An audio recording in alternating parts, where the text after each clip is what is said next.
31일인가 1일 찻집이 있다는데 그 1일 찻집부터 뉴욕, 뉴저지 사람들 하나로 뭉쳐서 제발 첫 시작 좀 잘했으면 좋겠어요. 대동단결을 보여줬으면 좋겠어. 그리고 LA와 뉴욕 두 주체가 정말 하나로 힘을 합치면 내가 볼 때 오바마도 이길 수 있어. 미국에 누가 대통령이 되든 두 여자가 힘을 합치면 뉴욕 세사모하고 LA 세사모가 힘을 합치면 미국의 전 220만 미국 내 한인들을 묶어낼 수 있다고 봐요. 두 사람이 지금 힘을 하나로 합쳐야 될 때야. 서로의 에너지를 둘이 크로스가 되면 어마어마한 시너지 효과를 내서 누구든지 다 무찌를 수 있는데 왜 따로 왜 쓸데없이 서로를 견제하는 데 에너지를 낭비합니까? 그래서 이 사람들은 원래 100의 에너지를 갖고 있는 사람들인데 지금 10의 에너지밖에 못 내고 있어요. 나머지 90이 딴 데로 새고 있는 거야.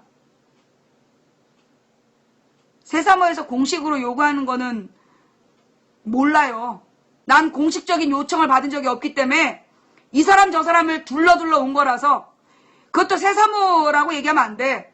전체 미국 내 세사모는 따로 있고 그 뉴욕 세사모에서 일부가 나한테 시비를 걸으려고 그런 거야. 그래서 예, 세월호가 정치적 목적으로 이용만 당하는 거 아니고요. 나는 이 세월호를 생각하는 사람들의 모임이 만들어진 거 정말 대단한 일이라고 생각해. 왜냐? 이 세월호가 나는 대한민국의 역사를 바꿀 거라고 봐요. 세월호 때문에 대한민국의 그동안의 모든 쌓이고 쌓인 박근혜 말대로 적폐가 드러난 거야. 니네 좋아하는 박근혜가 얘기했잖아. 적폐가 드러났다고. 그러면 우리는 어떻게 해야 돼? 이 세월호를 통해 드러난 과거의 적폐들을 이제 깨나가야 돼. 그 적폐를 깨나가는 게 오래 걸릴 거예요. 힘든 일이에요. 그러나 세월호를 생각하는 사람들이 해야 될 일이 뭐냐? 난 전 세계에 세월호를 생각하는 사람들의 모임이 만들어져야 된다고 봐. 민주시민 네트워크가 다른 게 아니야. 세월호를 생각하는, 전 세계 세월호를 생각하는 사람들의 모임이 만들어져야 된다고 봐. 그래서 미국의 LA와 뉴욕의 세사모 주체들, 이 사람들이 중심이 돼서 전 세계 세월호를 생각하는 사람들의 모임을 만들고 그 세월호를 통해 드러난 한국의 적폐를 깨나가는 중심에 서야 된다, 이 사람들이. 그게 내가 주는 첫 번째 메시지야. 내가 받은 첫 번째 메시지. 그 얘기를 해야 된다. 두 번째, 그래서 세월호 문제는 정치적으로 이용당하는 문제가 아니라 세월호는 정치적인 문제예요. 세월호하고 정치를 분리하려는 인간들이 등신이야. 뭐요? 세월호는 정치적인 문제야. 교통사고가 아니라고. 아이들한테 교육부에서 강제로 그 배 타고 수학여행 가라고 권고한 거죠. 권고라는 말은 강요야. 교육부의 강요로 고장난 배 타고 가다가 의문의 사고로 애들이 죽었어. 그런데 여기에 대해서 그냥 교통사고다 지랄 연병이야. 이런 새끼들 이빨 뽑아갖고 짤짤해버려야 돼. 이 세월호 문제는 정치적인 문제예요. 네가 어이 소곰이, 네가 만약에 그 네 차가 냅다 트럭을 들이받고 네가 뒤졌을 때 네 차에서 누군가 의도적으로 브레이크 선을 자른 흔적이 발견되면 그때 교통사고라고 해줄게. 됐지? 꺼져. 세월호 문제는요, 정치적인 문제예요. 이명박이 왜 20년만 운행할 수 있는 여객선의 운항 기간을 왜 30년으로 연장했냐고. 왜? 또, 이 박근혜는 선장의 안전점검 의무 규정을 왜 없앴냐고. 왜? 국정원은 세월호에 왜 이런저런 잔소리를 했냐고. 또, 박정희 때 만들어진 한국선급이 잘못 고쳐진 세월호에 왜 운항허가를 내줬냐고. 선주연합이 국회의원들을 매수해서 만든 그 무슨 순환구호법, 왜 그 법 때문에 해경이 잠수사들의 구조를 왜 막았냐고. 이거 다 밝혀지질 않았어. 이명박, 박근혜 국회의원, 한국선급, 선주연합, 그들의 국정원, 그들의 죄가 밝혀지지 않았어. 세월호 문제는 해결이 안 됐기 때문에 해결될 때까지 나는 끊임없이 세월호 얘기를 할 거예요. 세월호 얘기가 교통사고라고 외치면서 덮고 가려는 인간들. 대구 지하철 사고도 그냥 개인의 화재 사고다. 그리고 덮고 간 거 아니야. 대구 지하철 화재 사고 때 특별위원회 만들어서 진상조사위원회 꾸리고 누가 그 대구의 사건 현장 씻으라고 결정했냐. 증거를 누가 훼손했냐. 찾아내서 그 당시에 대구 지하철 공사와 이 대구시장까지 전부 다 처벌했어야 됐는데 왜 처벌 안 하고 넘어갔어. 그러니까 우리 애들이 또 죽은 거 아니야. 우리 딸이 내년에 고등학교가 아니 올해 고등학교가. 그런데 여전히 지금 대한민국 교육부는 배 타고 수학여행 가래. 그래서 세월호는 지금도 끝나지 않은 문제야. 지금도 세월호 문제는 여전히 위험 천만 속에 유지되고 있는 문제야. 그러니 세월호 얘기 그만하란 얘기 할 거면 들어오지 마. 나가. 나가. 자, 그 다음 왜 지난 얘기 꺼내고 난리야. 왜 역사 시간에 한번 얘기해보지. 왜 지난 얘기 꺼내고 난리냐고. 너 역사 선생님한테 가서 왜 지난 얘기하고 지난 얘기 꺼내서 난리예요 그래봐. 맞아 뒤지지. 세월호는 역사예요. 우리나라의 모든 적폐가 드러난 정치적인 문제이고 역사적 사건이야. 우리가 이 사건을 그냥 넘어가면 우리는 또 이런 비극을 당할 거야. 이번에 250명의 아이를 잃었는데 다음에 몇백 명을 잃을지도 몰라. 그래서 우리는 정신 차려야 돼. 자, 그럼 두 번째 메시지가 있어. 뭐냐? 지금 이 소위 제1야당이라는 데에서 지난 세월호 문제 해결할 때, 자, 이 세월호 문제 왜 터진 거야? 세월호 문제. 야당 의원들 중에도 선주연합에서 뭐 받아 처먹은 인간들 있잖아. 로비의 대상인 사람들 있잖아. 한국성급 선주연합에서 거기서 후원금 받은 인간들 있잖아. 세월호 문제는 야당이 야당의 역할을 안 해서 생긴 문제야. 세월호는 야당이 야당답게 야당의 역할을 안 해서 진상규명이 안 된 거야. 그래서 지금의 이 세월호 문제는 정치적인 문제이고 이 문제는 어떻게 해결해야 돼? 정치적으로 해결해야 돼. 그런데 지금 야당이 야당으로서의 기능을 못하고 있어. 그러면 야당이 왜 야당으로서의 기능을 못하고 있을까? 지금의 국회의원들한테 가장 영향력을 미치는 언론이 조중동이야. KBS, MBC, 그 다음에 조선중앙동화, 채널A, TV조선. 지금 야당 국회의원들이 이것만 봐. 새정년 국회의원, 특히 3선 이상 의원들은 이 7개만 봐. 그래서 지금 저지랄이야. 그래서 야당이 야당 의원으로서의 역할을 못하고 있는 거야. 그 보좌관들이 또 그런 분위기를 만들고 있어. 자, 그래서 지금 이 언내기 이 개새끼들이 이번 이 야당 전당대회를 김대중계와 노무현계의 이간질, 김대중 지지자와 노무현 지지자를 이간질 시키려는 구도로 판을 짜고 있는 거야. 김대중 비서실장 대 노무현 비서실장의 대립이다. 호남 대 영남의 대립이다.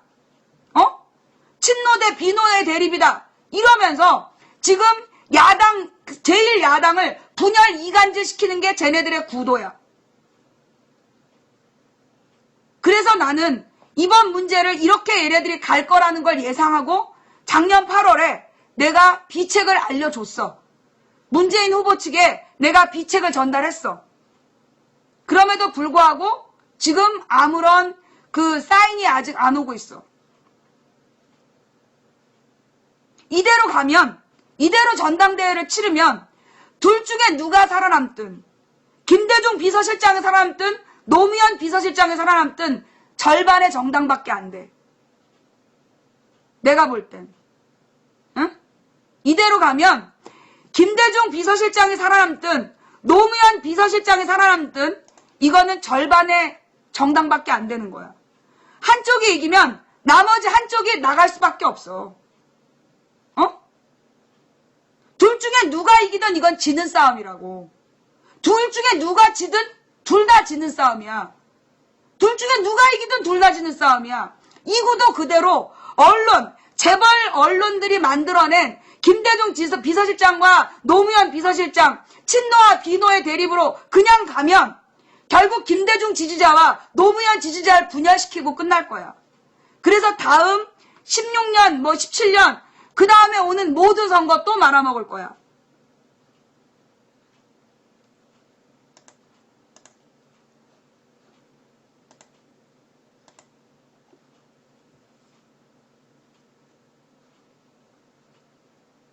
난 현재로 봐선 가능성이 없어 보이지만 기대를 해봅니다. 이대로 언내기들이 재벌의 나팔수들이 만들어낸 친노 대 비노, 영남 대 호남, 김대중 비서실장과 노무현 비서실장의 대립으로 그냥 이걸 뭐라 그러냐? 마주 달리는 열차야. 이 열차는 이렇게 계속 달리면 둘이 부딪혀갖고 다 죽어. 이건 다 죽는 거야. 그렇게 다 죽는 싸움을 할 건지 지혜로운 답을 찾을 건지. 우리 민주주의의 역사상 김대중 노무현 대통령은 가장 위대한 대통령들이었어. 김대중 대통령이 아니었다면 우리는 아직도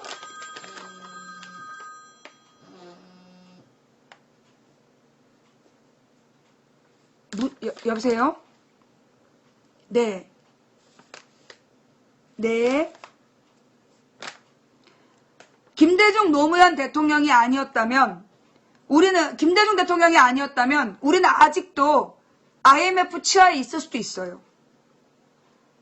김대중 노무현 대통령이 아니었다면 지금 우리나라는 아직도 그 IMF를 극복하지 못하고 지금 개도국으로 떨어져 있을 수도 있는 거야.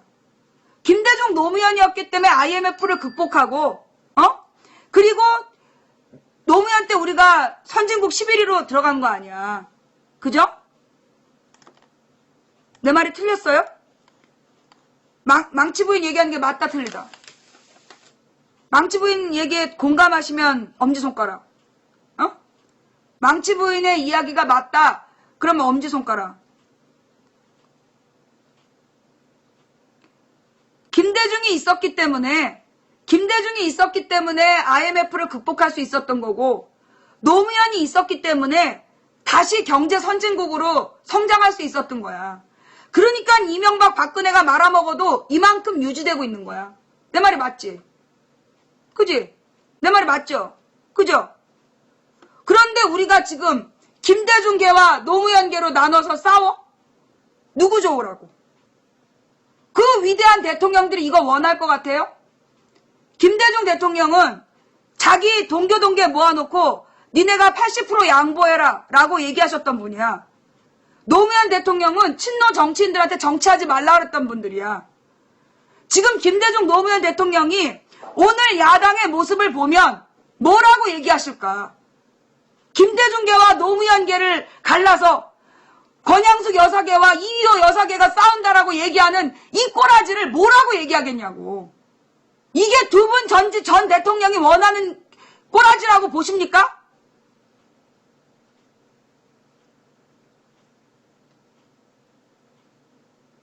나는 야당이 답을 찾길 바래요.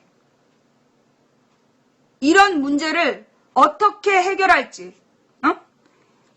지금의 저 언론에서 만들어내는 이 구도를 그대로 마주 달리는 열차로 갈 건지, 솔직히 얘기해서 나는 마주 달려도 상관없어. 그 마주 달려갖고 그냥 내가 바라는 게 뭐냐? 마주 달려 아예. 그래서 싹 다 뒤져버려.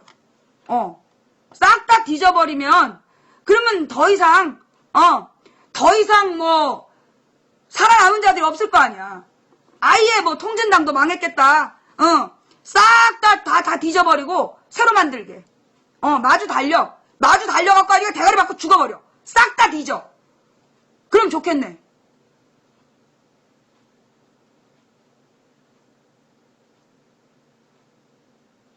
지금 누구 한 사람 사퇴해라라고 외치는 인간들이 문제야. 누구 한 사람 사퇴해라라고 외치는 인간들이 문제라고. 그리고 누가 답이라고 외치는 인간들이 문제야. 그 후보들이 스스로 결정해서 둘 다 사퇴를 하고 그리고 그들이 답을 찾아야 돼. 누구에게 양보할 건가. 그러나 그건 그 당 지지자들이 결정할 문제야. 이건 그 당 지지자들이 결정할 문제라고 봐요. 이런 식으로 서로 마주 달리는 열차가 돼서 대가리 받고 다 뒤질 거면 그 길로 가는 거고 그게 아니다 싶으면 멈추고 답을 찾는 거고. 난 이번 이 야당의 전당대회가 친노 대 비노, 응? 그리고 뭐 이 영남 대 호남, 김대중 비서실장과 문재인 비서실장 이런 식으로 가면 난 안 된다고 생각해. 어떤 답을 찾을지는 알아서 하는 거예요. 예, 알아서 하는 건데 그걸 못 찾으면 뭐 그걸 우리가 어떡하겠어. 그 당 지지자들이 선택해야지. 원래 중이 제 머리를 못 깎듯이 지금 국회의원들이 지금 정치인들이 서로 그 결정 못 내려. 자기 목에 칼을 댈 수 있는 사람이 누구 있겠어. 여기서 특정 인물 당대표로 외치는 인간들 강태야.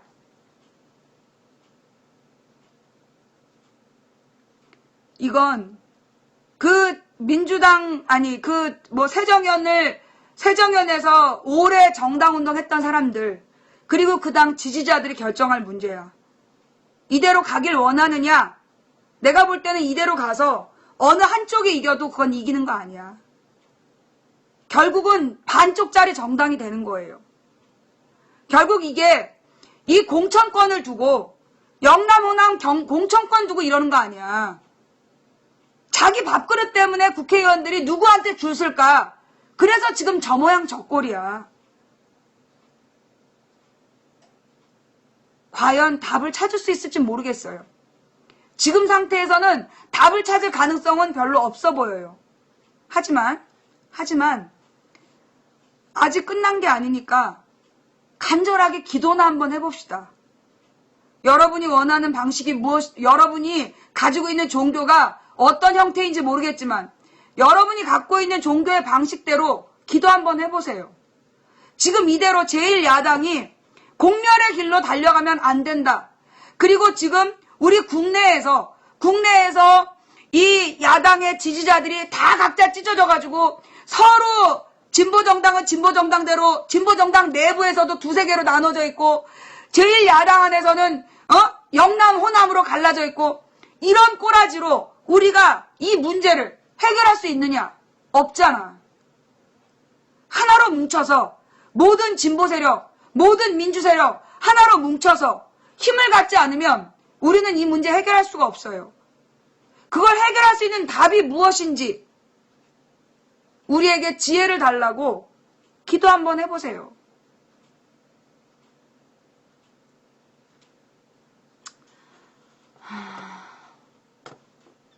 내가 지금 한 얘기가 답이 아닌가? 지금 내가 두 가지 얘기를 했어요. 첫 번째는 이 미국의 문제를 통해서 내가 본 게 뭐냐. 이 사람들이 엄청난 에너지를 가지고 지금 미국 안에서 굉장히 많이 분열된 사람들이 있는데 이 분열된 사람들을 우리가 모두 이제까지 비난해 왔지만 사실 이 한 사람 한 사람이 전부 에너지원이라는 거야. 얼마나 하고 싶은 열정이 많으면 서로 그렇게 나서서 하겠다고 그러겠어. 그 사람들을 모두 미친 사람 취급하고 꺼지라고 얘기하면 누가 일을 해? 그 사람들 하나하나의 에너지를 모아내면 무지막지한 에너지가 모이는데 우리가 왜 그 에너지를 버리고 있지? 왜 분열된 그 사람들을 서로 잘해보려고 하다가 의견을 지지를 받지 못하면 죽고 그래서 그렇게 다 분열돼서 쓰러져 있는 거 아니야. 나는 이번 기회에 그들이 모두 일어서야 된다고 생각해요. 예. 이제까지 열심히 해보려고 했으나 그 대중의 선택을 받지 못해서 그동안에 포기했던 사람들 모두 다 일어나서 그 사람들이 이제 자기가 짱할 생각하지 말고 내가 종이 되겠다고 생각하세요. 생각해봐요. 여러분들이 정말 짱을 하려는 그 의지를 가지고, 그 짱을 하려는 그 의지를 가지고 누군가의 종이 된다면 얼마나 더 큰 일을 할 수 있겠냐? 응? 얼마나 위대한 역사를 쓸 수 있겠냐고.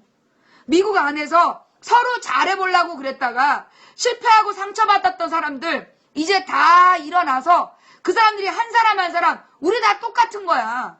자기가 꼭 짱이 돼야 된다는 사람들. 자, 그럼 한 가지만 정리할게요. 너 짱해라 나 종할게의 의미가 뭐냐 하면 능력 없는 리더한테 계속 짱하란 얘기 아니에요. 너 짱해라 내가 종할게란 얘기는 능력 없는 사람한테 계속 리더를 주라는 게 아니야. 그들에게 그 짱을 주면 그들의 무능이 드러나. 무능한 면이 드러났을 때 스스로 물러나야지. 무능한 인간들이 계속 리더의 자리를 가지고 잘못된 리더십을 행사하려고 하면 안 되는 거야. 너 짱해라 내가 종할게는 너의 무능이 드러날 때까지 내가 기회를 준다는 얘기예요. 그러니 무조건 무능한 지도자에게 계속 기회를 주라는 얘기는 아닙니다. 일을 잘못한 사람은 분명히 잘못했다는 걸 지적하고 그 리더의 역할에서 물러나게 해야 되는 거예요. 무슨 얘기인지 알겠어요? 리더십이 없어도 계속 붙들고 늘어진다. 그게 단체의 문제 아니야. 전체적으로 그 리더가 잘못됐으면 공동의 의견, 그러니까 이 리더의 임기를요, 정하지 말고 돌아가면서 해야 돼. 나는 선거로 뽑지 말고 난 돌아가면서 해야 된다고 봐. 서로 추천해서 돌아가면서 해야 돼. 그래야 욕심이 안 생겨. 선거를 통해서 그런 단체의 장을 뽑으면 그 차지하고 싶은 자리가 되는 거야. 근데 돌아가면서 하게 되면 그건 공동 책임의 자리야. 무슨 얘기인지 알겠어요? 예. 그래서 그 미국에 있는 우리 세월호를 생각하는 사람들의 모임, 내가 가서 보니 엄청난 에너지가 있습니다. 일들도 똑부러지게 잘들 하고 무한한 가능성을 가진 사람들인데 이 사람들이 서로 쓸데없이 내부 경쟁을 하느라고 내부에서 서로 잘난 척 하느라고 그 에너지를 낭비하고 있더라 이거야. 그러니 이 사람들이 정말 에너지를 하나로 모으는 거, 그게 우리의 과제야. 나는 지금부터 내 과제, 이거 한 번 얘기해서 끝날 게 아니라, 자, 이번에 내 방송이 마음에 안 들면 뉴욕새 사모든 뉴저지 사모든 나한테 직접 텔레그램 하세요. 같이 얘기해 봅시다. 망치분 얘기에 불만이 있고 재수가 없으면 공식적으로 항의하세요. 직접. 미국에서 나한테 텔레그램 하고 싶으면 010 아니야 저기야 플러스 82 국가번호 플러스 82 10 2294에 2016으로 내 전화번호 저장하면 텔레그램에 내가 떠. 텔레그램으로 항의할 거 있으면 항의하고 토론할 거 있으면 토론합시다. 당신들의 에너지가 쓸데없이 내부 경쟁하느라고 낭비되는 거 안타까워서라도 내가 좀 끼어들어야 되겠어. 내가 그동안에는 그냥 니들끼리 세력 다툼해라. 그리고 아무 생각 안 하려고 했는데 그래서 문제는 뭐야? 우리의 에너지가 낭비되고 있다는 거야. 내부적으로 도대체 왜 이 김대중계 노무현계가 경쟁을 하고 왜 우리 편끼리 서로 경쟁을 하고 서로 뒤통수에다가 욕하고 그러냐고. 이제 그런 짓 좀 그만하라고. 그런 짓 좀 그만하고 하나로 힘을 합쳐서 정말로 을미년 새로운 역사를 한번 써보자. 이게 망치 부인의 그 신년 메시지예요. 을미년이다. 의병의 해다. 120년 전 우리의 조상들이 1895년에 미완의 의병으로 무너져 내렸지만 결국 그게 10년 만에 다시 을사의병으로 뭉치게 되잖아요. 우리는 또 올해 실패해서 또 10년을 잠수 타야 될지도 몰라요. 하지만 아직 을미년이 끝나지 않았고 우리의 노력은 아직 끝나지 않았다 이겁니다. 그죠? 하는 데까지 해보자고. 이제 돌아오는 1월 16일이 되면 망치 부인이 방송을 한 지 만 8년이 되는 날이에요. 이제 1월 19일부터는 망치부인의 방송 9주년이야. 9년 차야, 9년 차. 누군가 한 가지 일을 10,000시간 동안 하면 그 일의 달인이 된다며. 능통하게 된다며. 한 가지 일을 10년 정도 하면 장인이 된다며. 내가 이제 만 8년을 지나서 올해로 9년 차에 접어들었어요. 예. 내가 40년 방송하면 세상이 좀 변할까 했어. 벌써 8년이 지난 거야. 그럼 5분의 1이 지난 거예요. 40년 정도 방송해서 세상을 바꿔보려고 했는데 벌써 5분의 1이 지났어. 그리고 그 5분의 1 동안 나는 많은 변화를 느꼈어요. 예. 실제로 많은 변화, 발전을 나는 느꼈어. 국민들의 의식이 그 2007년하고 지금 굉장히 많이 변한 걸 난 느끼거든요. 그래서 나는 기대를 합니다. 우리가 40년을 어떻게 가지? 근데 나는 벌써 8년을 해왔어. 앞으로 이 긴 싸움을 어떻게 하지? 내일을 보지 말고 오늘만 보세요. 오늘 최선을 다해 싸우는 거야. 남은 싸움은 내일 살아남은 자들의 싸움이니 오늘 내가 목숨 걸고 싸우면 되는 거야. 그게 오늘 우리의 할 일이야. 오늘 우리가 할 일은 그냥 오늘 내 앞에 있는 일을 최선을 다해 달리는 거야. 그리고 내가 내일 아침 살아남으면 그때 또 내일의 싸움을 하면 되는 거예요. 내일도 싸우고 모레도 싸워야 돼? 에이. 그러면 우리는 그냥 오늘 이미 진 거예요. 내일하고 모레 생각하지 마. 그냥 오늘 최선을 다해. 이렇게 싸우다 죽을 각오를 가지고 싸우는 거야. 그렇게 하루가 되고 또 하루가 쌓여서 그게 우리의 인생이 되는 거예요. 을미년입니다. 의병의 해예요. 이제 우리 전 세계에 흩어져 있는 민주시민들이 의로운 병사가 돼서 일어납시다. 그래서 대한민국의 민주주의를 지키기 위한 싸움에 여러분들 모두 에너지를 모아 하나로 일어서시기 바랍니다. 오늘 저의 방송으로 상처받으신 분들이 있다면 대단히 죄송하다는 말씀을 드리고요. 사과드립니다. 그러나 제가 드리고 싶은 이야기는 망치부인한테 공개 사과를 요청할 것이 아니라 지금 우리는 서로 미워하고 있는 사람들에게 먼저 사랑의 손길을 내밀어야 된다. 특히 우리 편끼리 더 이상 싸우지 말자. 특히 또 하나님을 다 믿는다면서 누구누구 밉다라고 고자질하고 그러지 맙시다. 하나님께서 누구를 미워하면 그건 사망이래요. 그건 죽음이래요. 형제를 미워하는 사람의 마음에는 생명이 없답니다. 영생이 없대요. 구원받지 못한다는 얘기예요. 형제 자매를 미워하면서 구원받았다라고 얘기하지 말란 얘기야. 여기서 형제 자매는 동지입니다. 정말로 대한민국에서 민주주의를 사랑하는 모든 사람이 우리의 동지예요. 뭐 어느 당을 지지하냐? 나는 그런 생각 안 해. 나는 이번 쉬는 기간 동안에 대구 지역에서 박근혜 지지율 50%가 무너졌다는 얘기를 들었어. 여러분도 들었어요? 심지어 대구 지역에서 박근혜 지지율이 50%대가 무너졌대. 49%대로 무너졌다는 거야. 이제까지 박근혜 지지율이 대구 경북 지역에서 떠받쳐주고 있었던 거였는데 그게 무너지고 있다는 거예요. 왜 무너지느냐? 경제 때문이야. 지금 이게 경제가 너무 어려운데 지금 그 경제 전문가들이 얘기하는 게 뭐예요? 내년쯤에 다시 IMF가 올 수 있다는 거 아니야. 지금 박근혜 정부가 이제까지 경제에서 뭐 했어? 박근혜 경제정책이 초이노믹스 아니야. 초이노믹스의 핵심이 뭐야? 빚 얻어서 집 사라는 거야. 빚 얻어서 집을 사서는 어떤 경제 문제도 해결이 안 돼. 지금 생산이 안 되고 소비가 안 되는 문제를 빚 얻어서 집을 산다고 해결이 되냐고. 그럼 말도 안 되는 무능력자한테 경제를 맡긴 박근혜에 대한 분노가 이제 대구 경북 지역에서도 생기기 시작한 거야. 그 대구 경북 지역에서도 50%가 무너진 거예요. 실제로는요, 전국적으로 박근혜 지지율이 10%가 안 돼. 전국적으로 박근혜 지지율이 평균 내면 10%가 안 돼요. 그나마 이제까지 대구 경북과 노년층을 중심으로 해서 유지가 됐는데 또 다른 여론조사가 있어. 내가 뭐라 했어요? 55세 이하는 박근혜 비판적이고 55세 이상은 박근혜 지지하는 사람들이 있을 수 있다, 더 많다 그랬잖아.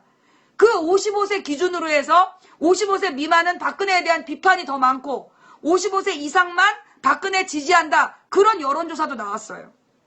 이런 여론조사가 왜 나오느냐 하면 지금 박근혜가 지난 2년 동안 보여준 게 뭐냐고. 무능, 분열, 그 다음에 원칙이 없는 행동, 법과 원칙이 무너져 있는 모습을 소위 뭐냐, 그 보수적인 지식인들을 중심으로 해서 박근혜에 대한 분노가 일어난 거야. 여러분 그 이승만이 정권을 잃은 이유가 뭐 때문인지 알아요? 서울대 교수들이 데모하러 나와서 권력을 잃었어요. 그러면 그 당시 서울대 교수들이 누구냐? 이 서울대가 기본적으로 경성제국대학 출신들이 유지했던 학교야. 친일파들이 만들고 운영한 학교가 서울대였다고. 그런데 서울대 교수들이 거리로 나왔다는 얘기는 뭐냐? 소위 친일파들도 더 이상 이승만은 안 된다라고 결정하자 이승만이 도망간 거야. 그런 것처럼 지금요, 전국에 있는 소위 보수적인 지식인 층에서 박근혜 정부에 대한 엄청난 비판이 일어난 거야. 박근혜 정부는 안 된다. 그게 결론으로 내려진 거야. 그래서 지금 그 지지층이 무지막지하게 빠지고 있는 거예요. 그러면서 지금 박근혜 정부에서 경제 문제를 해결할 어떤 능력도 없다는 걸 이미 깨닫기 시작한 거야. 이미 박근혜 정부에서 어떤 경제 문제도 해결할 수 없다는 거를 깨닫기 시작했어요. 그래서 마지막 보루인 대구에서 50% 지지선이 무너진 거야. 지금 대구에서도 20, 30대는 정말 박근혜에 대한 비판 의식이 되게 강해. 부모들이 워낙 무섭게 그러니까 말을 안 해서 그렇지 대구 경북의 20, 30대 애들은요 서울 수도권 애들이랑 별 다르지가 않아. 물론 이제 서울 수도권보다는 그래도 부모에게 효도하는 애들이 있어서 부모의 영향권 하에서 그 서울보다는 박근혜 지지자가 많지만 그래도 그러니까 대구 경북 지역의 20, 30대도 지금 30% 이상이죠. 박근혜를 비판하는 세력이 30% 이상이야. 대구 경북의 20, 30대도 박근혜에게 비판적인 그 세대 숫자가 30%대예요. 예.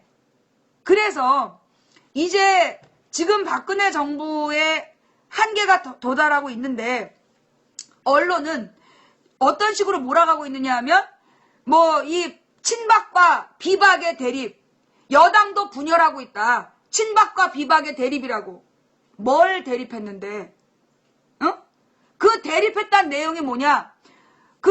박근혜가 친박 의원 5명 불러서 밥 먹고 그 5명이 김무성한테 좀 잘하자 했다고. 그게 대립이래, 씨발.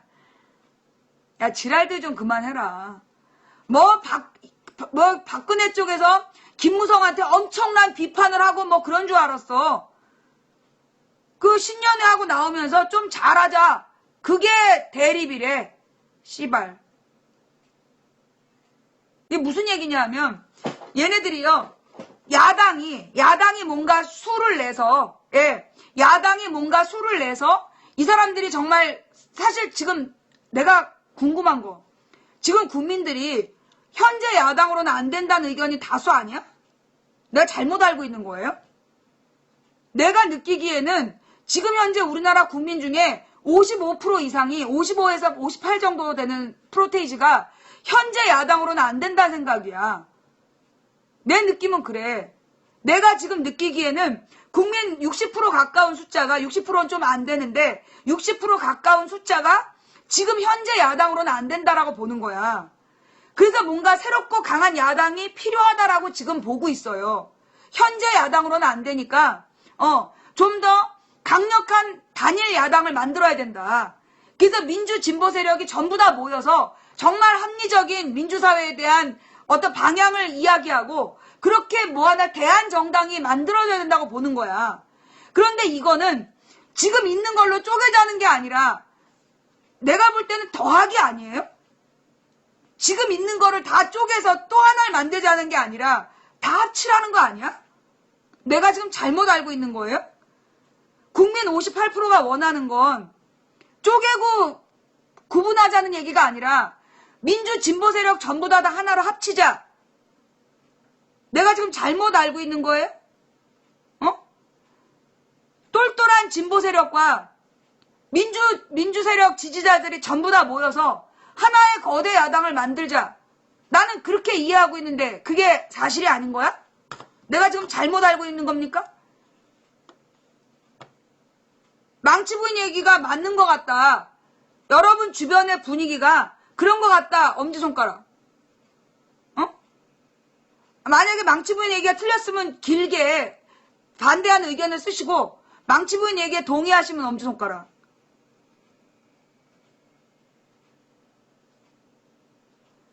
지금 민주, 진보 모든 야권 세력이 하나로 뭉쳐야 된다. 어? 그게 지금 다수의 생각인 거 맞지? 국민 다수의 생각이 그런 거 맞죠?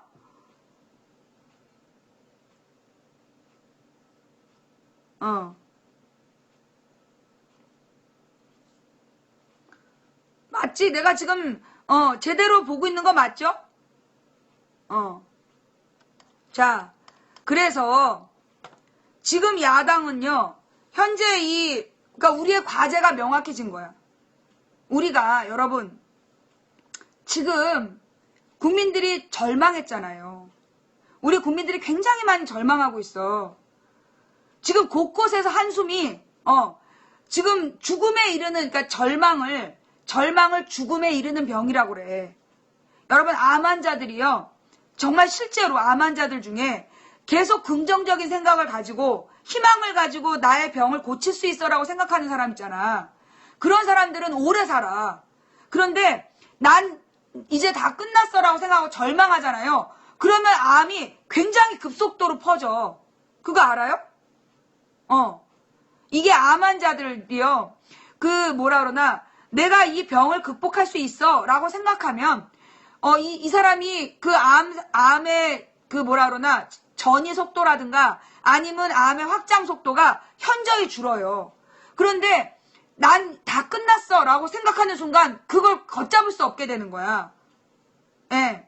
그러니까 이 절망이라는 게 죽음에 이르는 병이에요.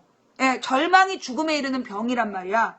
그런데 지금 우리 국민들이 굉장히 많이 절망을 하고 있어. 그 절망을 한 이유가 뭐냐 하면 똘똘한 놈들끼리는 서로 대가리 터지게 싸우고 있고 그리고 권력을 잡은 새끼들은 부정부패하고 있고 그걸 보면서 답이 없어 라고 생각하면서 절망하는 거야. 내가 볼 땐. 야당이 야당답게 정치인들이 정치적으로 문제를 풀어갈 능력이 없어 보이고 지금 저 새누리당 지지자들은 새누리당은 너무나 막강한 적으로 보이고 그들과 맞서봤자 이길 자신이 없고 그러니까 국민들이 절망한 거야. 그래서 다 포기하고 술, 담배에 쩔어 살았는데 담배값까지 오른다는 거야. 그러니까 정말 죽어버리고 싶다는 생각밖에 안 드는 거지 지금. 그러면 이 문제를 어떻게 풀어갈 거냐. 나는 올해 을미년의 목표를 세웠어. 을미년 망치부인의 목표야. 뭐냐 하면 끊임없이 야권 대통합을 될 때까지 외치는 거. 뭐였더라? 바늘로 코끼리를 죽이는 법 여러 가지가 있는데 그 중에 하나가 바늘로 찌르고 죽을 때까지 기다린다. 아니면 죽을 때까지 찌른다. 그런 게 있잖아요. 야권 대통합이 현재로서는 가능하지 않은 것 같아 보이는데 그냥 될 때까지 해보려고. 내가 다르게 할 일이 있는 것도 아니고 내가 잘하는 다른 일이 있는 것도 아니고 달리 할 일이 있는 것도 아니고 그냥 그래서 야권 대통합 될 때까지 계속 떠들라고. 야권 대통합이 될 때까지 떠든다. 그리고 전 세계의 민주시민 네트워크, 즉 세월호를 통해 깨어난 민주시민들의 네트워크를 만드는 거, 그게 올해 내 목표야. 그냥 나는 다른 거 할 것도 없고 두 가지만 하려고.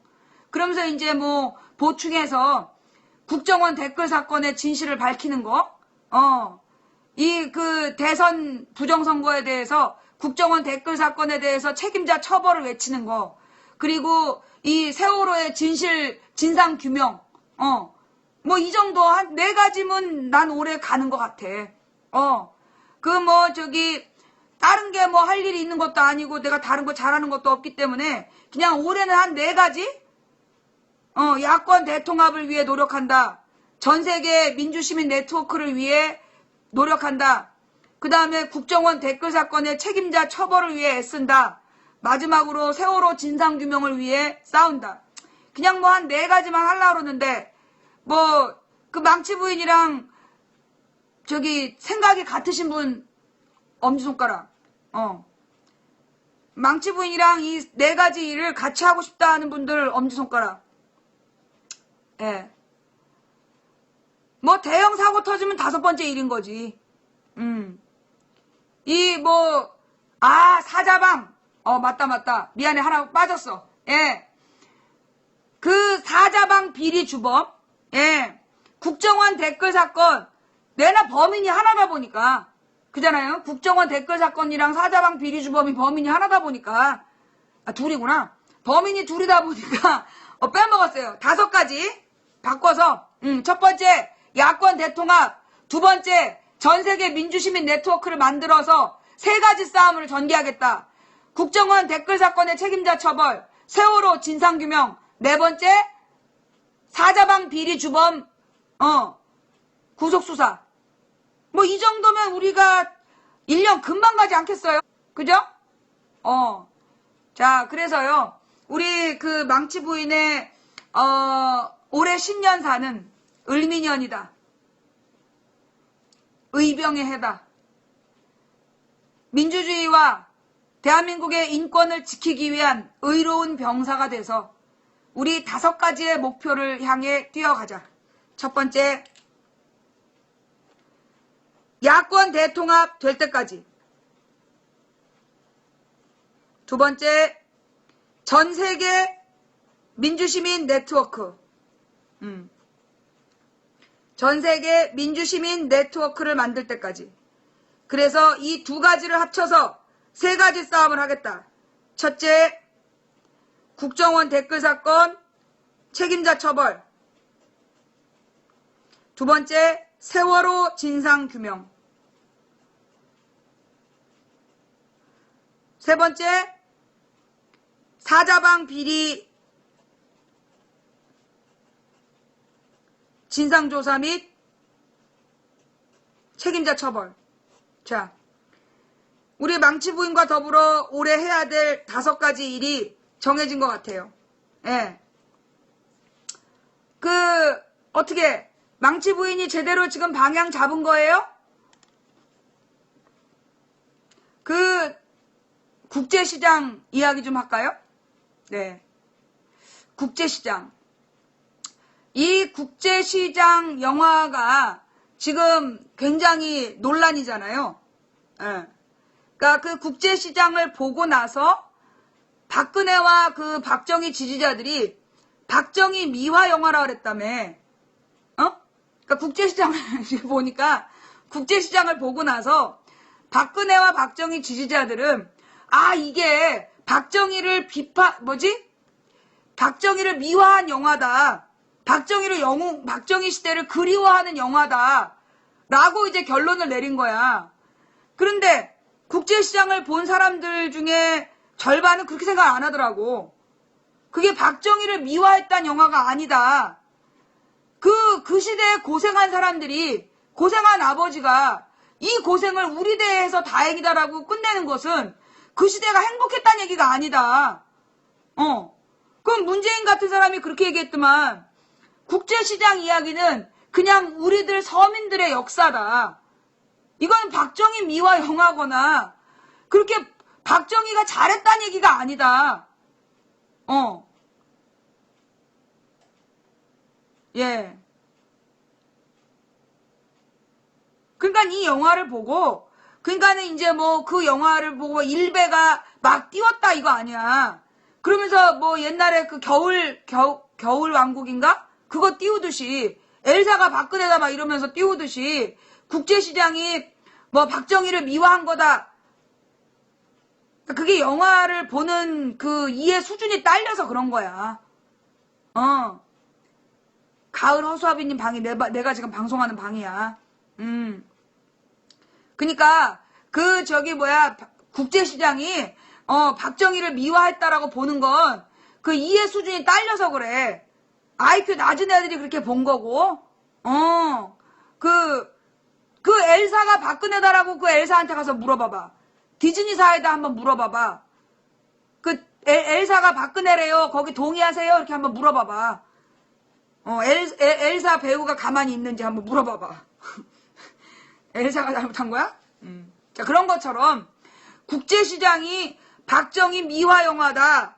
그거는 내가 볼 때 이 잘 만든 영화 한 편을 어떻게 업혀가려는, 그 잘 만든 영화 한 편을 어떻게 업혀가 보려는 박정희 지지자들, 박근혜 지지자들의 얕은 꼼수라고 보이고요. 뭐 지나치게 뭐 국제시장을, 거기 박정희 미화한 장면이 뭐가 나오는데? 그 국제시장에 박정희 미화한 장면 뭐가 나와?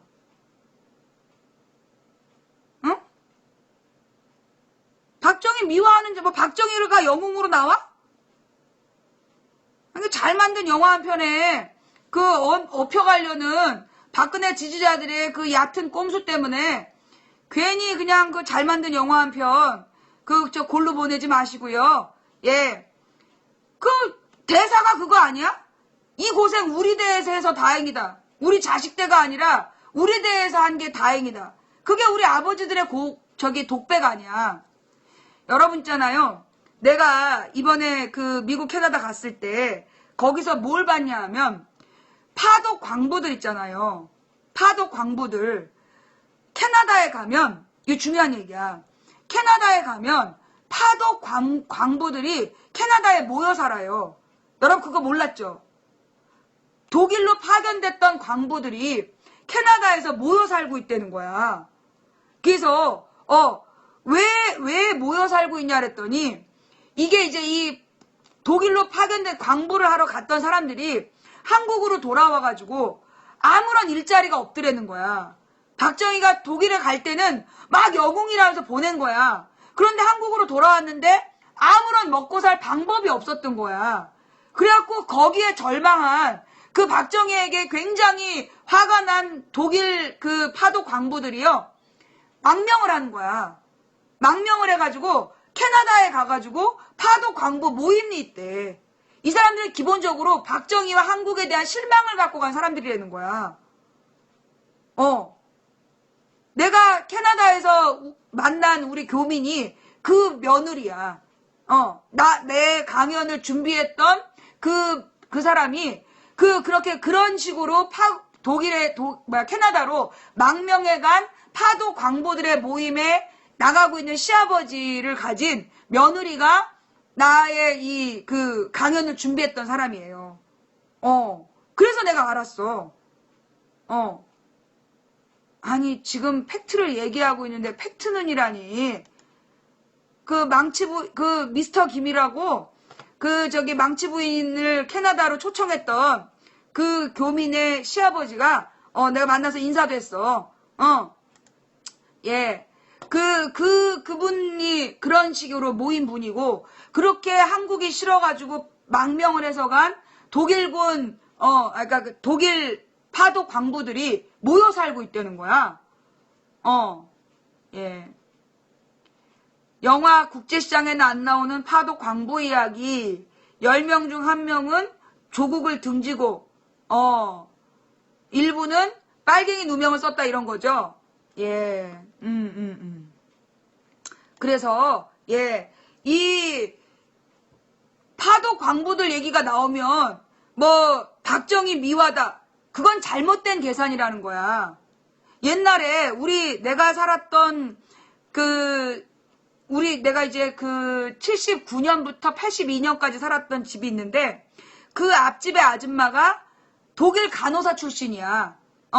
독일로 이제 간호사로 갔던 아줌마인데, 그 아줌마도 얼마나 그 박정희에 대한 비판을 많이 했는데, 그러다가 우리가 82년도에 전두환 시절에 이사 오면서 그 얘기를 더 이상 못 듣게 됐는데, 하여튼 그 당시에 뭐 독일 간호사로 갔던 사람들이나 광부로 갔던 사람들이 어떤 생각을 갖고 있냐.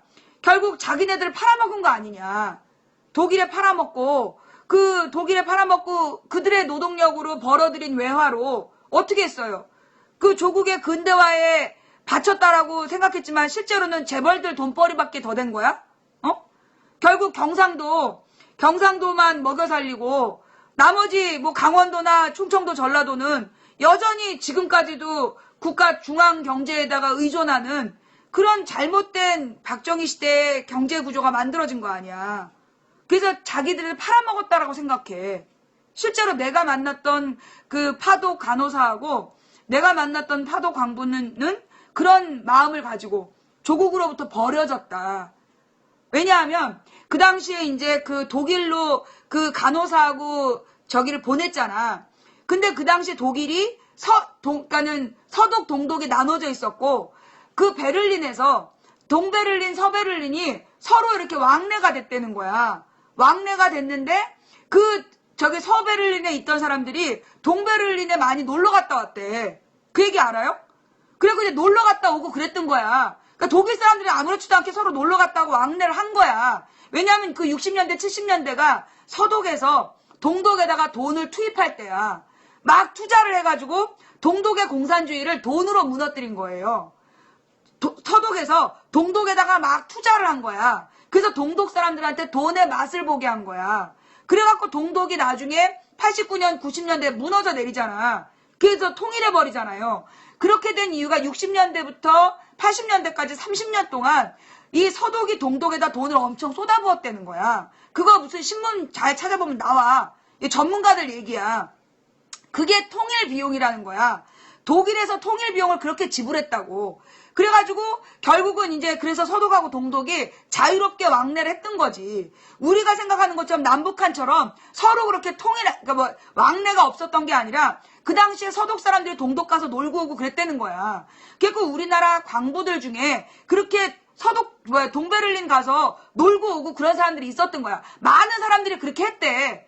그런데 박정희가 자기가 정치적으로 무슨 선거를 앞두고 있다든가 이러면 동백림 사건, 동베를린 사건 막 이런 걸 일으켜가지고 몇 번 그 독일 동베를린 놀러 갔다 온 사람이 하루아침에 간첩단되고 하루아침에 간첩단되고 학생들 중에 유학생들도 그 당시 독일로 유학 간 학생들이 동베를린에 몇 번 왔다 갔다 했는데 그거를 동백림 사건이라고 간첩불로 묶어서 막 죽이고 그랬던 거 아니야, 박정희 때. 그래가지고 서울대 교수 중에 누가 있어. 그 서울대 교수 중에 최 무슨 교수였는데 이 사람이 자기의 제자들이 그 독일 유학을 갔다가 그 독일에서 동베를린에 몇 번 놀러 갔다 온 거를 그거를 간첩단이라고 지목하라고 그런 거야. 그런데 그 교수가 최종길 교수인가? 그 사람이 끝까지 그걸 부정했잖아. 자백을 안 해서 그걸 인정을 안 한 거야. 자기 제자들 간첩이라고 인정을 안 했어. 그래서 나중에 시신으로 발견됐잖아요. 시신으로 발견됐어. 광복군 장군도 만주 군관학교를 나왔다. 그건 누가? 어떤 사람이 만주 군관학교를 나온 광복군이지? 내가 잘 몰라서 그러는데 만주 군관학교 나온 광복군 장군이 누군지 좀 알려줘 봐봐요. 내가 알고 있기로는 광복군 장군은 우리 경희대 전신 신흥무관학교 출신 장군들이었는데 누가 광복군 장군이면서 만주 군관학교를 나왔어? 누구예요 그게? 내가 몰라서 그래. 내가 알고 있기로는 광복군 장군들은 그러니까 독립군 장군들은 신흥무관학교 출신들이야. 신흥무관학교 출신들 장군들이 있었는데 만주 군관학교 출신의 그 광복군 장군이 누구지? 내가 몰라서 그래요. 그 만주 군관학교는 뭐냐 하면 일본군이 중국의 북부 지역에다가 만주국이라는 괴뢰 정권을 세워. 그러니까는 비공식 괴뢰 군벌 국가를 만드는 거야. 그래가지고 그래서 중국인들을 막 죽이고 생지랄을 한 거지. 그래갖고 그게 만주 군관학교가 일본인이 만든 만주국이라는 괴뢰 정권의 군관학교였던 거야. 그래서 그 만주군 군관학교가 일본 군대를 양성하기 위한, 일본인에 충성하기 위한 군대였기 때문에 거기에서 광복군 장군이 나왔다는 얘기는 처음 들었어요? 누구야 그게? 만주 군관학교 출신. 물론 만주 군관학교에서 도망 나온 사람은 있을 수 있지. 그러니까 뭐 지금 박정희가 만주 군관학교 나왔다니까 그 박정희가 나온 만주 군관학교가 광복군 키워낸 학교라고 지금 우기고 있는 모양인데 그거는 잘못하는 거야. 그건 잘못하는 거야. 만주국이라는 일본군이 만든 괴뢰정부의 군관학교인데 박정희가 왜 거길 나왔냐 하면 그 일본 육사에다가 지원을 했는데 나이가 많아서 못 갔어. 그래가지고 자기가 그 만주 군관학교에 가겠다고 한 거야. 거기 이제 견마지로로 충성할 때 자기가 개처럼 말처럼 일본 군대에 충성할 테니까 받아달라고. 그게 이제 박정희가 혈서 쓰고 간 학교인데 그 학교는 독립군 양성학교가 아니에요. 거기는 그 독립군 양성학교가 아니야. 그 독립군 양성학교는 신흥무관학교야. 만주 군관학교는 일본군 일본군 장교들을 만들어내는 거였고, 신흥무관학교가 광복군 지도자를 만들었던 데들이지. 백선엽이는 대표적인 일본군대 장군 아니야? 일본군대? 그리고 백선엽이가 대표적인 친일파잖아. 그러면 그래서 백선엽이가 원래 친일파로 분류되어 있는데 박정희를 살려줬다고 박정희가 백선엽을 막 독립군으로 미화한 거 아니야. 내가 지금 잘못 알고 있는 거예요? 내가 지금 잘못 얘기했어요?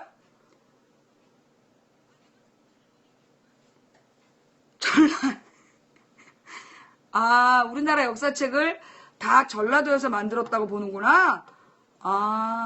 그래. 우리 전라도 사람들이 참, 우리 동욱이가 볼 땐 전라도 사람들이 굉장히 똑똑해 보이나 봐. 근데 우리나라 역사책은 사실은 친일파가 만든 건데. 얘네들은 무슨 똑똑한 사람만 보면 전부 다 전라도 사람인 줄 알아. 그렇게 전라도에 대해서 지나치게 미화하려는 것도 나쁜 거예요. 전라도 사람이라고 다 똑똑하지 않아. 아니, 전라도 사람이 무슨 수로 역사책을 자기네들이 만들어. 왜 그러면 그 광주항쟁의 기록을 UN 그 기록문화유산으로 지정했으니까 UN도 전라도 사람들이겠네. 우리 동욱이의 기준으로 보면 광주항쟁의 기록을 갖다가 UN 기록문화유산으로 지정했잖아. 그럼 UN도 전라도 사람들이네. 어머, 전라도 사람들 참 대단해요. UN도 접수했구나. 역사책도 다 쓰고 UN도 접수하고. 그렇구나. 몰랐네.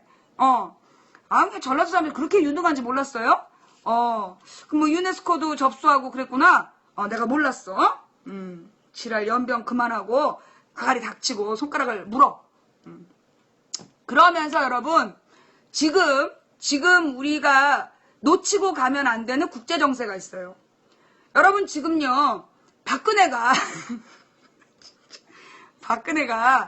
1월 1일부터 지금 막 통일 대박 노래를 또 했잖아. 그죠?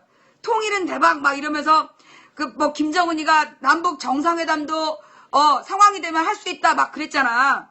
그래가지고 막 박근혜의 통일 대박 놀이가 또 이어지나요? 그랬는데 거기다가 오바마가 확 찬물을 끼얹어. 오바마가 찬물 한 바가지 확 끼얹어 버린 거 아니야? 소니 해킹은 북한이다 막 이러면서 그래가지고 지금 분위기가 싸해져 버린 거 아니야. 그지? 한 2, 3일 동안은 막 남북 대화가 곧 일어날 것처럼 정상회담이 일어날 것처럼 막 그러다가 또 오바마가 그냥 대북 제재한다면서 찬물 한 바가지를 얹어버리니까 얼어붙은 거 아니야 지금. 자, 그러면 이런 일이 왜 발생했을까요? 이게 왜 이런 일이 발생했을까요? 이걸 잘 봐야 돼. 이거 되게 중요한 얘기. 올해 을미년이다. 중요한 얘기야. 을미사변이 왜 일어난 거야? 일본 놈들, 이 고종을 쥐고 있는 일본 놈들하고 이 명성황후가 끌어들인 러시아 세력하고 친일파하고 친러파가 조선에 대한 이권을 갖고 싸우면서 그 발생한 게 을미의병 아니야. 그러니까 을미사변. 그러니까 이 일본 놈들이 저기 명성황후를 죽여버린 거 아니야. 러시아 끌어들였다고. 그래서 그때부터 이 95년부터 1904년까지가 친러파와, 그러니까 84년부터 갑신정변 이후에 갑오경장까지 그 10년 동안이 친일파하고 친청파의 대립이었다면, 1905년부터, 그러니까 1895년부터 1905년까지는 친러파하고 친일파의 경쟁이야. 그렇게 이제 과정이 벌어지는 거야. 그러니까 우리가 외세를 잘 읽어야 돼요. 외국의 외세를 잘 읽고 잘 이용을 해야 되는 거야. 안 그러면 우리가 120년 전 꼴이 또 나는 거야. 지금의 국제정세가 내가 볼 때 매우 중요한 상황이야. 뭐냐? 지금 여러분 우리가 그냥 쓱 지나간 내용인데요. 오바마가 왜 소니 문제를 가지고 지금 북한이 지금 연말 연초에 계속 인터넷 다운되고 있는 거 아니야? 아니 자기네 인터넷도 다운되는 북한이 무슨 수로 소니 해킹을 하겠어. 그래도 소니 해킹을 북한이 했다고 우기면서 다시 대북 제재를 하겠다라고 확 주질른 이유가 뭔지를 봐야 돼. 그 이유가 뭐냐 하면, 그 이유가 뭐냐. 여러분 그 한미일 그 삼각동맹이 맺어졌잖아. 한미일 삼각동맹이 맺어져서 이제 우리 군사 정보를 일본과 공유하잖아. 우리나라, 일본, 미국이 우리의 군사 정보를, 군사 기밀을 공유한단 말이야. 그게 지난 연말에 이루어진 거잖아. 연말에 이미 이루어지고 그걸 나중에 국회에다 사후 통보한 거야. 그런데 그 문제를 그냥 우리 언론 쓱 덮고 넘어갔어요. 근데 이게 매우 심각한 문제인 거야. 매우 중요한 문제야. 군사 정보를, 우리 군의 군사 기밀을 한미일 세계 3국이 공유한다는 얘기는 우리 정보를 우리 군사 기밀을 일본군이 본다는 얘기예요. 그걸 갖다 지금 새누리당 정부가, 박근혜 새누리당 정부에서 그 일을 지금 국민한테 허락 없이 추진해버린 거야. 그래서 지금 일본 군대가 우리 군대에다가 영향력을 미치는 상황이 됐단 말이야. 자, 이렇게 됐는데, 그러면 한미일 삼각동맹은 누구 때문에 일어나는 걸까?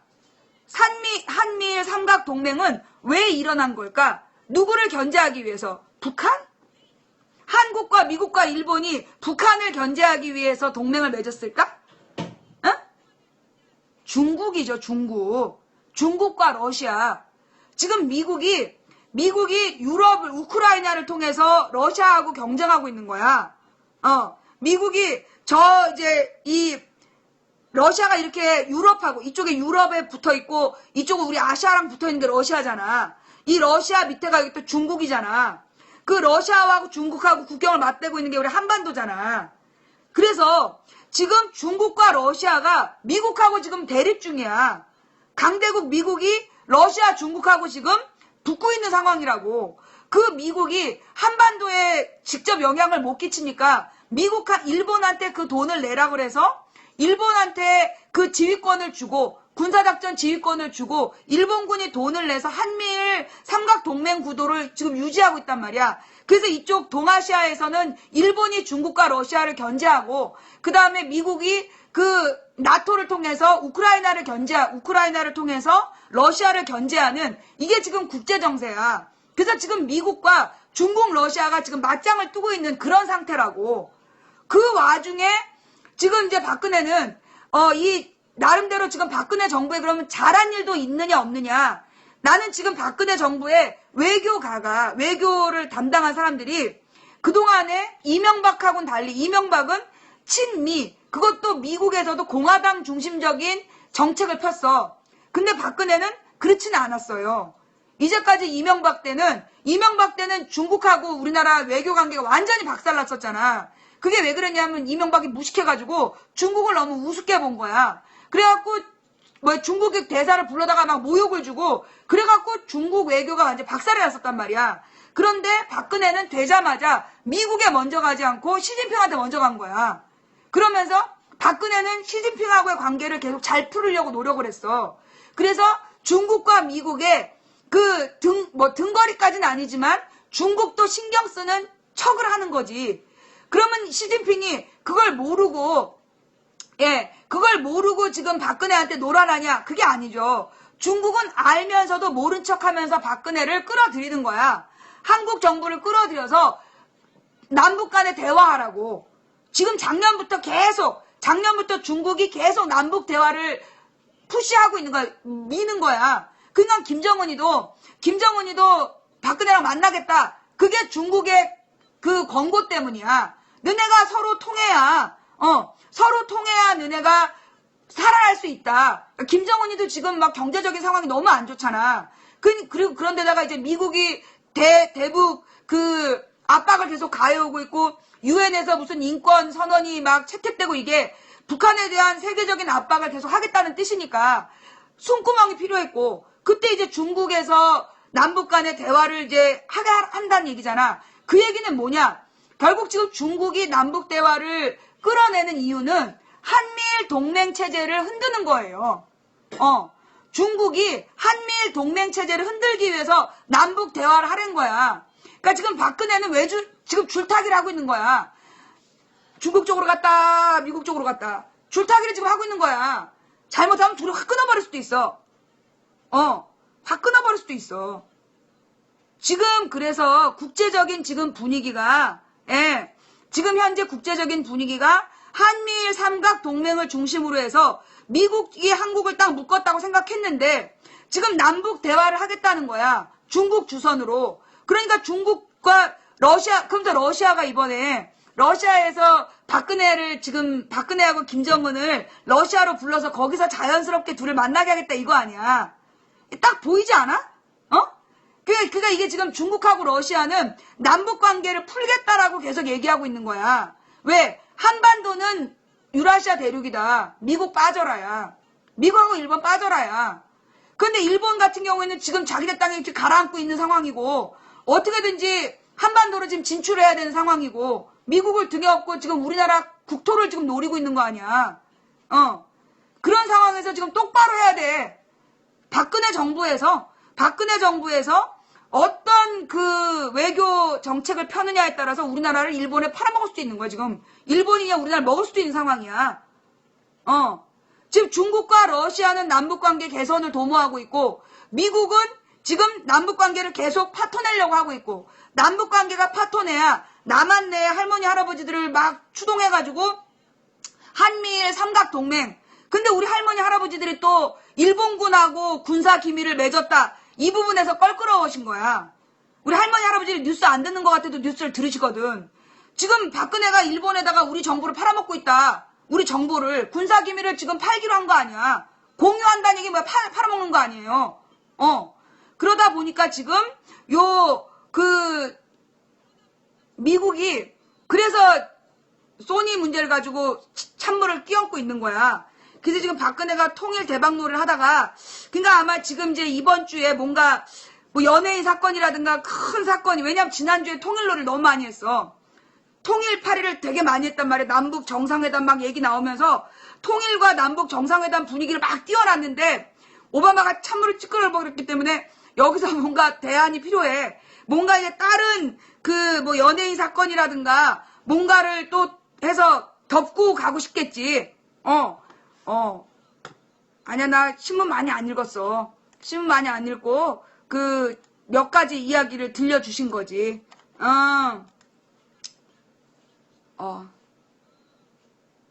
스캔들이 터졌어? 그게 이정재 스캔들이 터진 거야? 이정재, 이병헌? 그래. 하여튼, 그래서 이제 그래. 고마워. 토르. 내가 천둥의 신으로 보여? 아유, 정말. 미안해요. 그러니까 얘네들은 그래서 난 자꾸만 토르 그래갖고, 토르가 나쁜 놈인 줄 알았어. 토르가 나쁜 놈인 줄 알았더니 보니까 천둥의 신이더만. 얘네들 이제 드디어 나를 신격화하기 시작했어. 이제 그만해. 너네가 자꾸 그러니까 내가 참 민망하잖아. 그 망치 부인 이뻐졌어요. 뭐 이런 애들도 사실 우리 방에 초신자들이 들어오면 얼마나 놀래겠니? 자기네들이 볼 땐 머리 큰 아저씨인데 망치 부인님 예뻐요, 귀여워요, 귀요미, 뭐 귀척하지 마세요. 걔네들 굉장히 화나. 일반적으로 처음 온 사람이 볼 때는 그냥 머리 큰 아저씨로 보인단 말이야. 자꾸 그러니까는 이쁘다 그러는 것도 문제인데, 아우 토로. 이 새끼들 내가 그렇게 신처럼 멋있어 보여? 토로 잘생겼더만. 자 넘어가서, 자 정윤회 사건. 내가 정윤회 사건은 여러 번 얘기했잖아요. 정윤회 사건 터트린 게 누구야? 정윤회 사건 터트린 게 누구예요? 조선일보잖아. 이제까지 정윤회 사건을 주도한 게 조선일보야.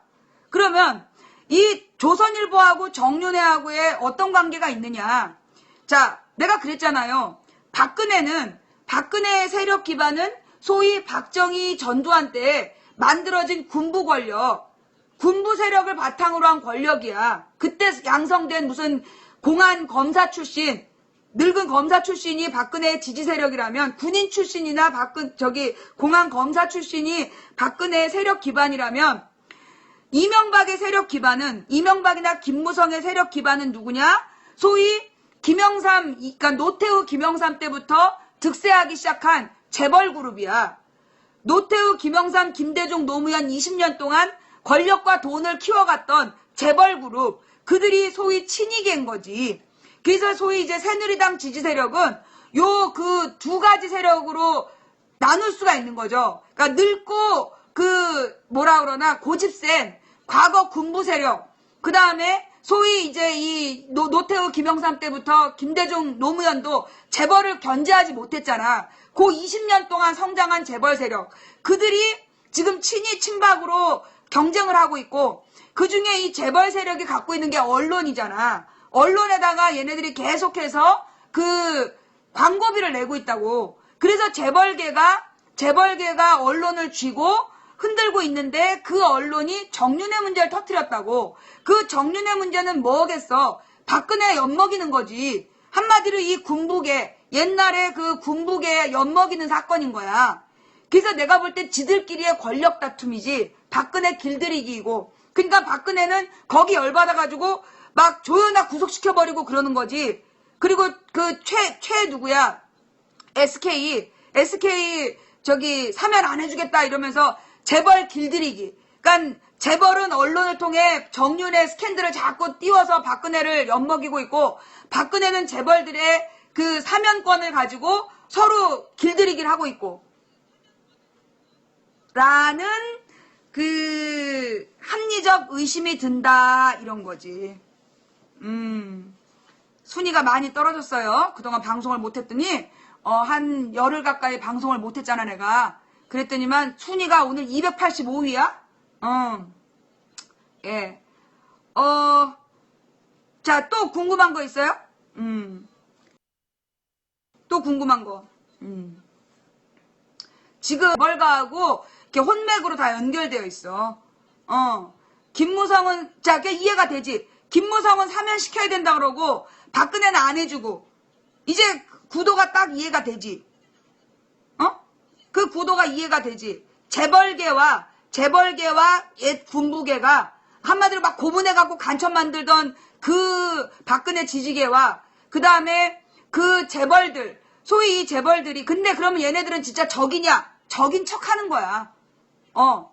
적인 척 하는 거야. 왜?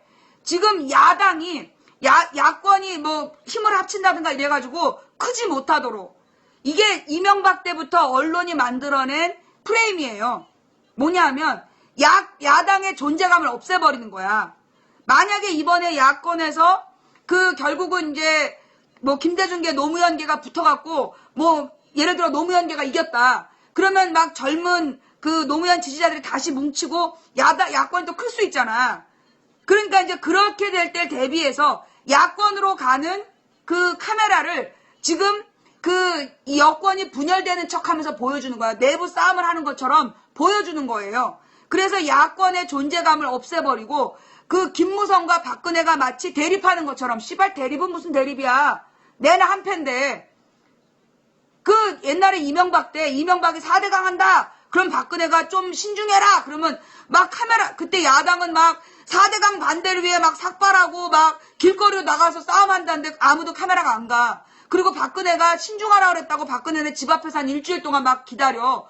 그럼 일주일 만에 박근혜가 이명박한테 한마디 하러 간다고 가. 둘이 밥 먹고 와서 내용이 많이 수정됐다. 그래서 이명박의 비리는 전부 박근혜 사인 받고 한 거야.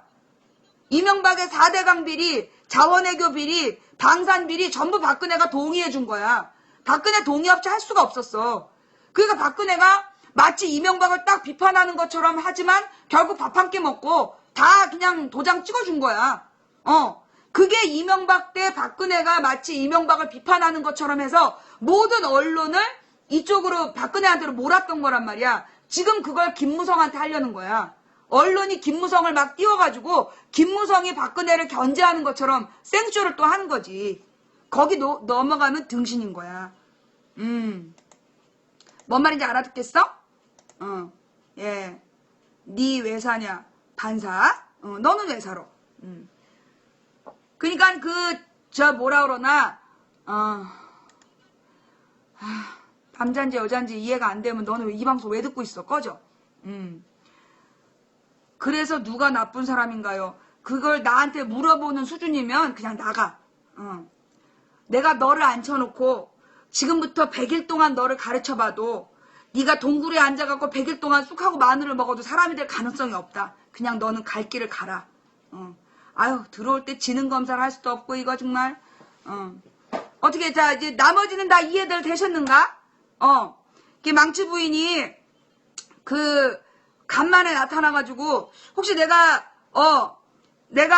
오랜만에 나타나가지고 지금 감이 없는 감을 좀 못 잡은 건가? 여러분이 듣고 싶은 얘기를 물론 나는 여러분이 듣고 싶은 얘기를 하는 사람은 아니야. 이 방송은 처음부터 끝까지 내가 하고 싶은 얘기를 하는 거야. 사실 저는요, 제가 이제 오늘 앞으로 을미년이다. 그러면서 나한테 이 과제를 주실 때, 이 전 세계 민주시민들을 묶어내야 된다. 그리고 대통합 야당을 국내에서 만들어내야 된다. 이 두 가지를 주실 때, 하나님 제가 그 일을 어떻게 하겠습니까? 누가 제 말을 듣겠습니까? 그러면서 이제 또 한번 삐대봤어요. 그래서 나는 민족의 지도자가 될 수 없습니다. 그러자 하나님께서 말씀하시기를 너더러 지도하라는 거 아니다. 너는 대언자다. 하나님께서 올바른 방향을 말씀하시면 너는 그걸 전달하는 자니까 그거에 대한 책임까지 지려고 하지 마라. 너는 그냥 전달만 해라. 너의 의견을 듣든가 안 듣든가는 그들의 결정이다. 나는 무엇이 옳은 방향인지를 그냥 얘기만 하면 된다. 그걸 받아서 할 것이냐 말 것이냐를 결정하는 건 그건 국민들의 뜻이다. 국민들의 수준과 국민들이 준비된 만큼 따라가는 거니까 그 결과까지 네가 책임지려고 하지 마라. 그래서 저는요 그 말씀을 듣고 이제 그냥 나는 전달만 하는 거예요. 옛날에는 내가 전달하면 그게 되길 바랬어. 근데 그게 되길 바랬는데 안 되거든. 그럼 막 속상해가지고 뻑한 방송을 접고 그 우산부인으로 살았는데 접었다 폈다. 그러니까 방송을 내가 내 맘대로 안 되면 방송 접어버리면 우리 동생이 네가 우산부인이냐? 방송을 접었다 폈다 하게? 근데 이제는 내가 어떤 방향을 얘기했다 그래서 그 방향을 100% 사람들이 이해하고 100% 따를 거란 기대를 버렸어요. 그것도 욕심이야. 그냥 내가 한 얘기는 어쩌면 나의 개인의 의견으로 들릴 수도 있는 거야. 정말로 하나님하고 통하는 사람들은 망치 부인의 이야기를 통해 하나님의 뜻을 읽을 수도 있는 거고, 하나님을 모르는 사람들은 망치 부인의 이야기가 그냥 한 개인의 이야기로 들리는 거고, 그럼 거기에 동의하는 사람은 하나님을 알든 모르든 동의하면 같이 가는 거고, 나는 반대다 하면 같이 안 가는 거고, 그 같이 안 가는 것도 그들의 의견이라고 그냥 난 받아들이기로 했어요. 그래서 정말로 야당이 망치 부인이 제안했던 비책을 따를 것인지, 그래서 정말로 살아날 길로 갈 건지, 아니면 지금처럼 마주 달리는 전차가 돼서 서로 대가리 받고 죽든지, 나는 다 의미 있다고 봐. 대가리 받고 지금 이대로 김대중계 노무현계 친노 비노 이래가지고 서로 대가리 받고 다 뒤져버리면 싹 뒤졌으니까 새로 시작하기 좋지 뭐. 근데 부딪히기 전에 멈추고 정말로 범야권이 살아날 새로운 답을 찾는다면 그것도 또 고마운 거고. 같이 부딪혀 뒤지면 뒤지는 거고, 안 부딪히고 중간에 멈춰서 해답을 찾으면 고마운 거고, 나는 그래서 어떤 결과에도 그 하나의 결과가 옳은 거라고 생각하지 않기로 했어. 앞으로 되어지는 모든 것이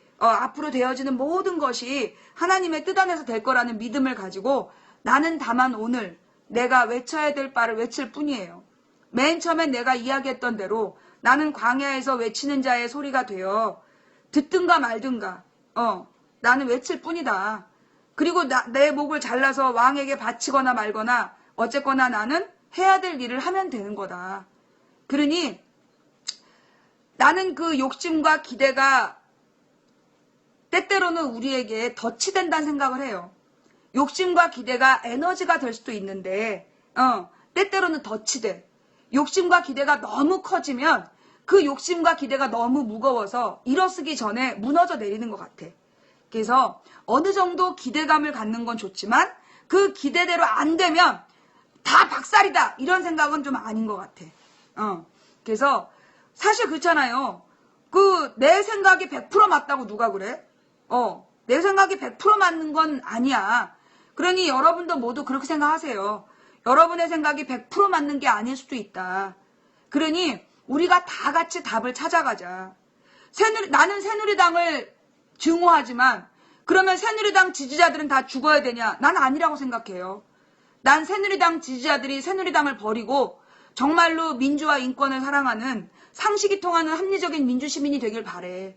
그래서 정말 새로운 대한민국, 새누리당을 지지하던 야당을 지지하던 모두가 한마음으로 새로운 대한민국을 만들어야 된다고 생각해. 이대로 정말 이 냉전 체제로 옛날 냉전식 사고방식을 가지고 좌파냐 우파냐 서로 죽을 때까지 싸우는 거, 이건 난 대한민국 공멸의 길이라고 봐요. 멈춰야 돼. 이 싸움을 멈춰야 돼. 그리고 새로운 대한민국은 정말로 우리 모두가 이해하는 법을 지키는 상식이 통하는 합리적인 대한민국을 만들어 가야 된다. 바로 세울 수 있는 그런 나라가 돼야 된다라고 동의한다면 그 과거에 어느 당을 지지했는지 나는 중요하지 않다고 봐요. 그 토탈리콜이라는 영화가 있잖아. 옛날에 아놀드 슈왈츠제네거라는 그런 배우가 나왔던 토탈리콜이라는 영화가 있었어. 근데 이번 연휴 동안에 내가 누워서 계속 텔레비전 채널을 옮기다 보니까 토탈리콜이라는 걸 또 하네? 그래서 봤어. 옛날 생각하면서. 그런데 봤더니 아놀드 슈왈츠제네거가 아니라 전혀 새로운 배우들이 나오는, 그리고 내용이 많이 그러니까 비슷한 주제지만 뭐 기법이나 이런 게 다 바뀌었더라고요. 근데 거기 굉장히 중요한 얘기가 나와. 뭔 얘기가 나오냐면, 그 주인공 남자가, 혹시 그 영화 봤어요? 이 새로 만든 리메이크한 토탈리콜이라는 걸 봤어요? 그 영화의 주인공이 자기가 이중 간첩이냐에 대한 고민을 하는 거야. 과거에 내가 정말로 그 나쁜 놈 편이었는지 저항군 편이었는지 자신의 정체성을 몰라갖고 막 헤매는 장면이 나와. 그때 그 저항군 지도자가 그런 얘기를 해요. 너의 과거는 중요하지 않다. 네가 과거에 어떤 사람이었는지가 중요하지 않고 지금 현재의 선택, 그걸 잘하는 게 중요하다. 나는 그 말이 맞는 것 같아요. 우리가 과거에 어느 당을 지지했건, 뭐 어느 성향을 가졌건 나는 그거 중요한 거 아니라고 생각해. 지금 우리가 무엇이 올바른 길이냐? 나는 박근혜를 찍었던 많은 사람들이, 나는 그 박근혜를 찍었던 많은 사람들이 지금 박근혜가 잘못 가고 있다라고 생각한다고 생각해.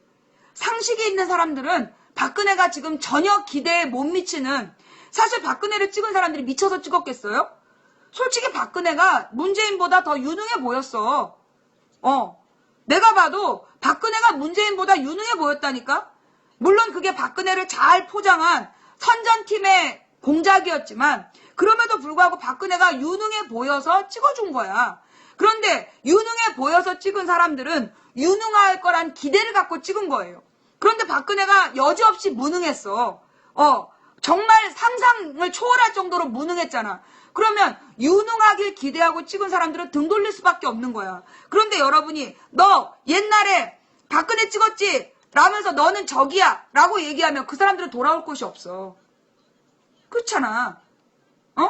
그 사람들이 박근혜를 찍었던 건 지극히 상식적으로 박근혜가 다 잘할 거라고 생각해서 찍었던 거야. 그런데 지금 박근혜가 그들의 합리적 기대를 저버렸어. 그러면 그들이 돌아올 곳이 여러분이 돼야 돼요. 우리는 과거에 누구를 찍었든 옛날에 노무현을 찍었다 이명박 찍은 사람들은 다시 우리 편이 될 수 없을까요? 난 아니라고 생각해요. 노무현을 찍었던 사람들은 이회창보다 노무현이 낫다고 생각했던 거고, 정동영과 이명박 중에서 이명박을 찍었던 건 정동영보다 이명박이 낫다고 생각했던 거고. 그렇잖아. 문재인과 박근혜 싸움에서 문재인이 자기의 주제를, 자신의 색깔을 분명히 드러내지 못했기 때문에 박근혜를 찍었던 거야. 그런 상식적인 판단을 했던 사람들을 우리 편으로 만들 때 그게 성공하는 길이라는 거죠. 응? 난 그렇게 생각해. 노무현을 찍었다가 이명박을 찍었다가 박근혜를 찍었지만 이명박 박근혜에게 연거푸 실망한 사람들이 돌아올 것이 돼야 된다고 생각해요. 자, 오늘 망치부인 방송 어떠셨어요? 볼만하셨나요? 사실 망치부인 방송이 아무나 듣는 방송은 아니에요.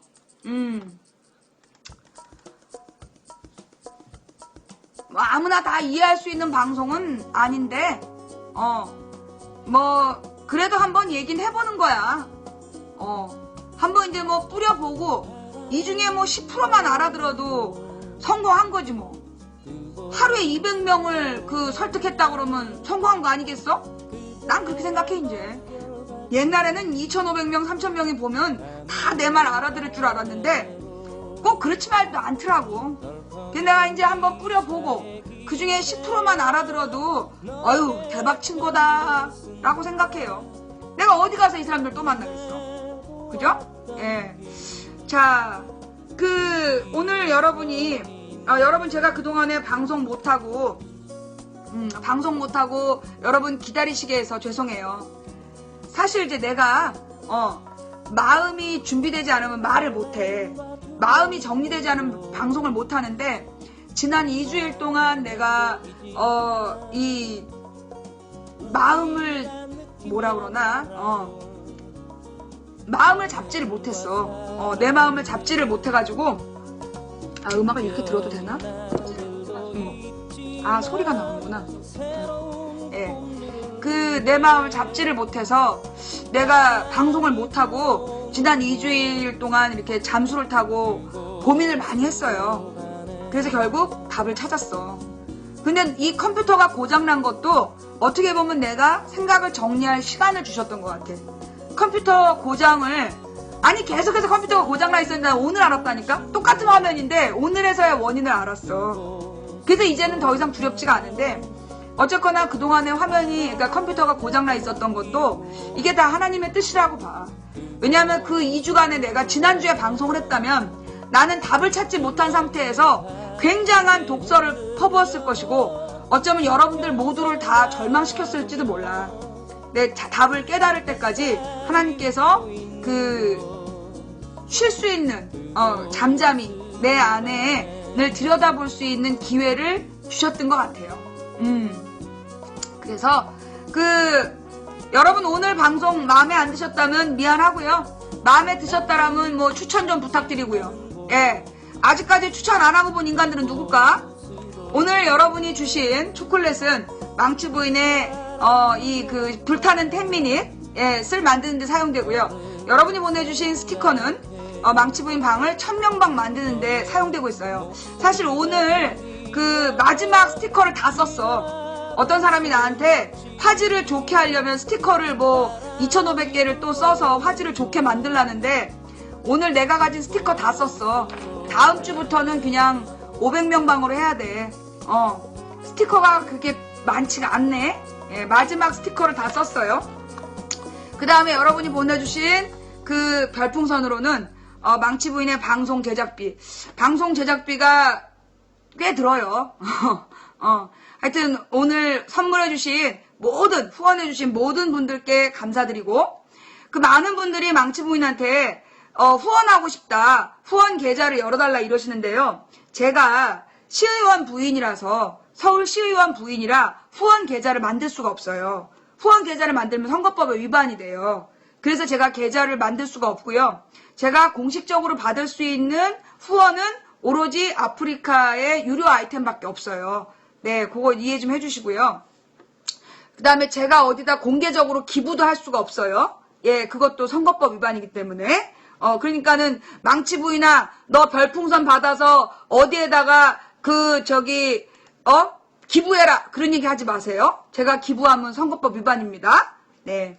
자, 오늘 시청해주신 모든 분들께 감사드립니다. 그리고 추천해주신 2999분께 감사드립니다. 오늘 추천해주신 분들은요, 좋은 꿈 꾸시고요. 오늘 추천 안 하신 분들은, 새반스 입고 설사하세요. 옷에다가. 예. 자, 들어주신 모든 분들께 감사드리면서 매니저 여러분 수고하셨습니다. 오늘 화질이 안 좋은 점은 지금 컴퓨터가 고장이 나서, 아까 컴퓨터에 인터넷 회선에 문제가 생겨가지고, 예. 인터넷 회선에 문제가 생겨서, 지금 방송을 못했어요. 네. 내일 오전에 고칠 수 있으면 고쳐가지고요. 방송할게요.